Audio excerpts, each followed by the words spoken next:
السلام علیکم ورحمۃ اللہ وبرکاتہ۔ آپ دیکھ رہے ہیں حکمت میں عظمت، اور میں ہوں آپ کا ڈاکٹر محمد عمران اللہ خان۔ جیسا کہ میں نے آپ سے وعدہ کیا تھا کہ میں ہومیوپیتھک کی 10 چوٹی کی دواؤں کے متعلق حکمت کی باتیں بتاؤں گا۔ اس میں سے میں نے ایک ایکونائٹ کے متعلق آپ کو تفصیلاً بتا دیا تھا۔ آج ہمارا موضوع ہے سلفر، کیونکہ ایکونائٹ کے بعد سلفر دی جاتی ہے، اور میں نے آپ کو بتایا تھا، انشاءاللہ آپ کو یاد ہوگا کہ دواؤں کے وقت مقرر ہیں، کون سی دوا کس وقت دی جاتی ہے۔ ایکونائٹ شام کی دوا تھی، اور سلفر صبح نہار منہ خالی پیٹ کی دوا ہے، صبح کی دوا ہے۔ جیسے کہ آپ جانتے ہیں کہ سلفر کو عام زبان میں گندھک کہا جاتا ہے، اور ہم نے دیکھا ہے کہ ہم اپنے پانی کی ٹینک میں سلفر یا گندھک کے چھوٹے چھوٹے ٹکڑے ڈال دیتے ہیں تاکہ وہ پانی کو صاف کرے۔ میں نے آپ کو یہ بھی بتایا تھا کہ جو دوائیں ہیں معدنیات، حیوانیات اور نباتات سے بنتی ہیں۔ تو معدنیات میں سب سے اچھی عمدہ مثال سلفر کی ہے۔ یہ سلفر خون میں جراثیم کو صاف کرتی ہے، آسان الفاظ میں۔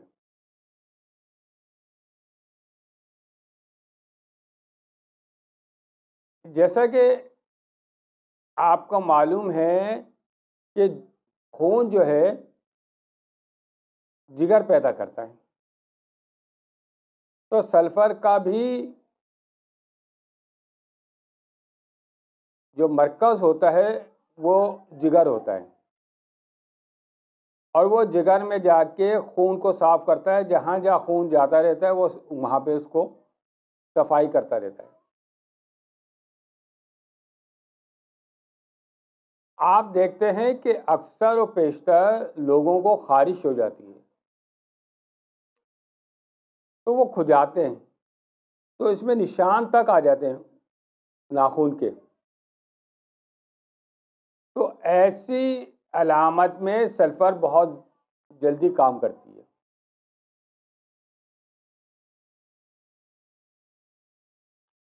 خشک خارش کے لیے سلفر بہترین دوا ہے۔ اسی طرح جن کے سدے سخت جلن کے ساتھ خارج ہوتے ہیں ان کو بھی سلفر دی جاتی ہے۔ جہاں تک سلفر کی افادیت کا تعلق ہے وہاں پہ اس کے کچھ نقصانات بھی ہیں۔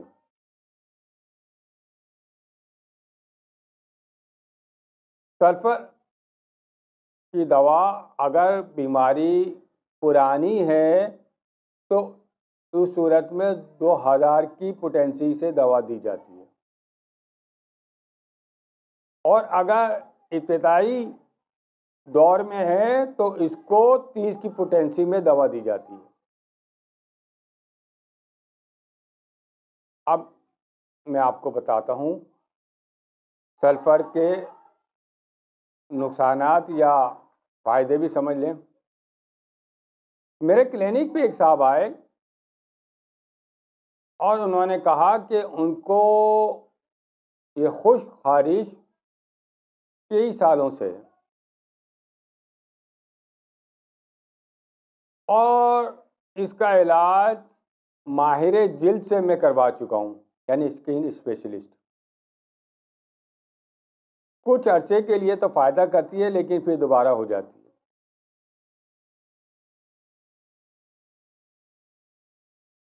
اینٹی الرجک دوا دیتے ہیں جس سے مجھے نیند کا خمار رہتا ہے۔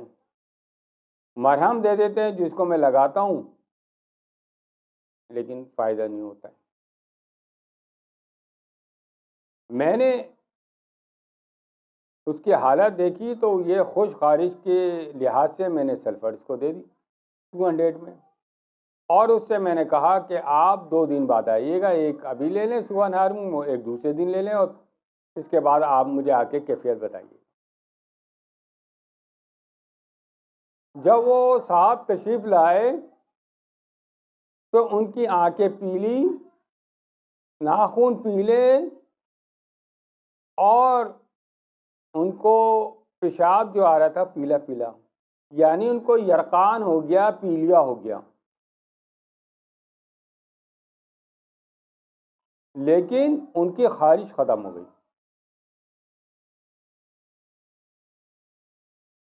تو سلفر جگر میں دبی ہوئی بیماریوں کو بھی ابھار دیتی ہے۔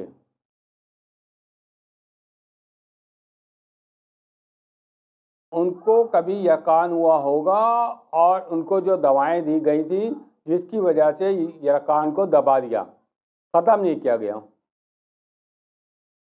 اور اس کی وجہ سے ان کو خارش ہو گئی تھی۔ لیکن سلفر نے ایسا کام کیا کہ ان کی وہ جو بیماری ہے ان کو ابھارنے کے بعد اس کی خارش تو ختم ہو گئی، یرقان ہو گیا۔